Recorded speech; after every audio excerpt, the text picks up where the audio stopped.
এই জন্যই আল্লাহ বলে আকাশটা রাখছি খুঁটি ছাড়া, যাতে তুই দেখিস আর বুঝিস যে এটাকে যদি আমি খুঁটি ছাড়া দাঁড় করাইতে পারি, তাইলে তোকেও আমি খাড়ার উপরে নাচাইতে পারি।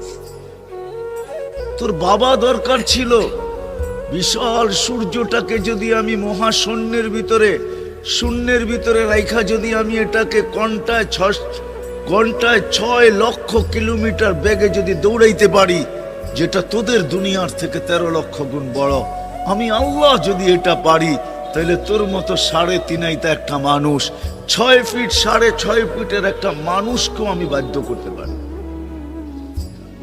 আল্লাহ বাধ্য করার হাজারো নিদর্শন আমাদের সামনে দিয়া দিছেন, কিন্তু আল্লাহ বলে তোকে আমি বাধ্য করব না, তোকে বুঝাবো। বিদায় আল্লাহ বুঝাইতেছেন আমাদেরকে। বিদায় কথা যেখানে শুরু ওইখানে আবার যেতেছি, যাতে বুঝে আসে। দুনিয়াতে যে পা রাখছে জানো যাবে না, সেই কথা মাইনা নিবে না কোনোদিন যে আমি চিরদিন এখানে থাকবো। সেই কথায় বিশ্বাসী, আজ হোক কাল হোক আমাকে চলে যেতে হবে।